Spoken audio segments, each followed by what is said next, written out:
What is a dead giveaway that you're being cheated on? My ex would sleep with her phone under her pillow. I had an idea it was happening and would keep an eye on this guy's MySpace. Then he posted one of the questionnaire things that were popular at the time. One of the questions was, who did you last kiss? And his answer was my ex. MySpace Tom had my back. Undefined. Most phones also didn't screen locks with passwords or facial recognition. Anyone could get on your phone, so the best way to avoid this would be hide it. Or sleep with it under your pillow, so if someone does try to get it, they wake you up. When she tells you she's having dinner with her brother. While you're having dinner with her brother, their coworker sends a "good night, babe. I love you" text in the middle of the night. You come home exhausted from work and your partner accuses you of cheating. Your dog vomits another woman's underwear. When they accuse you of accusing them of cheating, and that has nothing to do with the conversation at all. When they become cagey about things they're normally open about. Have known a couple people who did this. Very open. Like to talk about their entire day. Would answer near any question. Then suddenly they'd be out on a night with their friend/s and the details of the night could be summed up in a couple words, or there'd be odd gaps in the story while they remember and try to sort through it all. If they cheated on someone to be with you, well, don't be shocked. Is all. She's having migraines all the time, and John Redcorn, a spiritual healer, has not been able to correct them with 3 to 5 weekly sessions over 12 years. They tell you in a moment of anger, then try to pull it back. Here's a fun one courtesy of my dad and his second wife. When the tire tread pattern on the fresh snow in your driveway matches the uncommon tires on your brother-in-law's new work vehicle. Undefined. He went inside and asked her if my uncle's name had been there, and she acted surprised and denied it. He then mentioned the tire marks and why he recognized them, and the house of cards promptly crumbled. When my husband cheated, it was definitely the phone. He was hiding at night when he'd go to bed. Also, wouldn't ever let me go to work-related get-togethers that the other spouses would attend.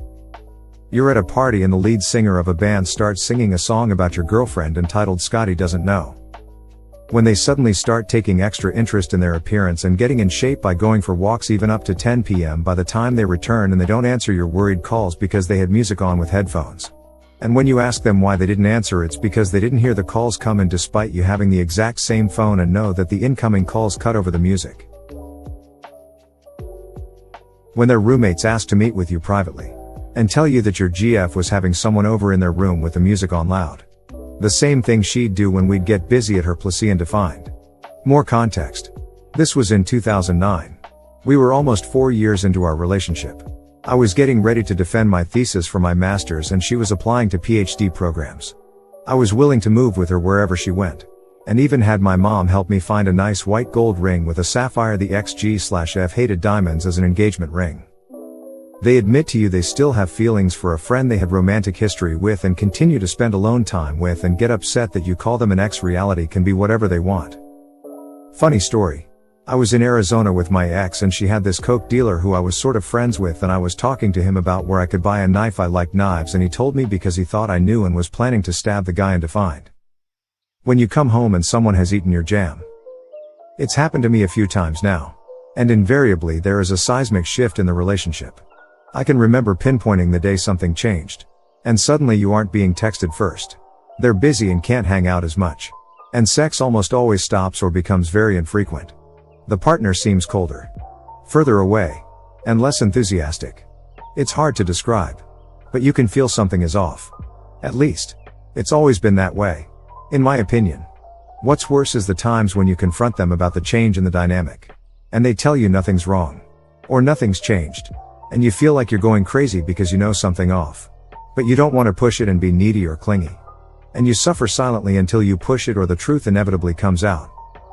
When you finally get off of work early for once after working doubles, and instead of texting your boyfriend that you're on your way home, you stop and get their favorite McDonald's meal and iced coffee with your last 10 until payday as a sweet surprise "I'm home/I love you" gesture, and you're greeted in the hallway with them coming towards you with a shocked and angry look saying you were trying to catch me doing something, as you're standing there holding the food and drink in your hands like, "We were together 6 years before I got the guts to leave." It was only a couple weeks after that happened.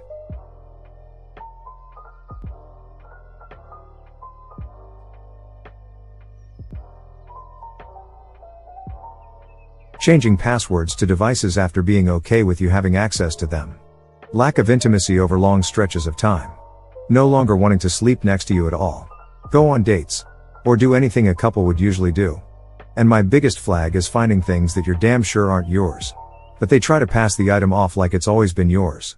I'll never have solid proof that I was cheated on. But my instincts were screaming it when our sex life went away. Then he wanted to sleep on the couch every single night. Then he started changing his passwords as my paranoia kicked in. First fight happened at this point. Next came him keeping me out of photos on purpose that he would share on his social media accounts. Just in case people thought we were dating. Which we were. That was when I caught him talking to someone through PS4 and online. She thought he was single. Fight 2 happened then and I was in denial because he was gaslighting me so much. It escalated to him wanting to be gone every weekend to a buddy's house and I was never allowed to come along, and eventually I found makeup in my car after one of those pal weekends. I don't wear makeup unless it's a special occasion. Usually. And when I do wear it, it's only around my eyes, so I know this didn't belong to me as it was lip gloss. Final fight and we didn't stay together. To everyone out there, it usually starts small and gets bigger over time. Trust yourself to see the signs and leave. 1.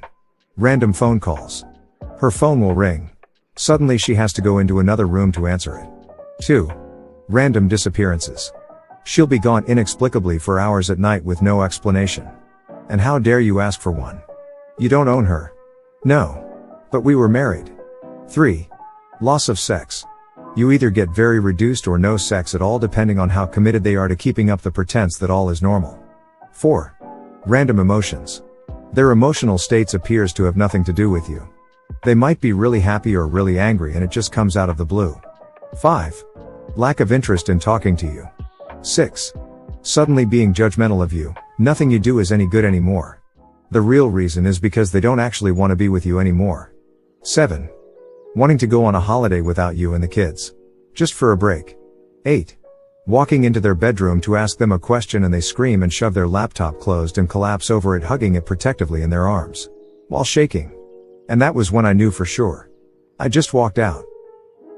When you find incriminating messages and the first thing she asks you is how far you went back into the message history. She proceeds to get mad at you for violating her trust by looking at her computer even though you asked her several times calmly and patiently to be honest about the situation because you felt like you were going crazy. When the divorce process starts and she decides to call you at work and tell you you can't prove anything, but I let her know I took phone pics of the conversations. She flips out. When I move out and her ex-high school BF moves in right after. The month our divorce became final, they get married 3 months after. They have a child shortly after that.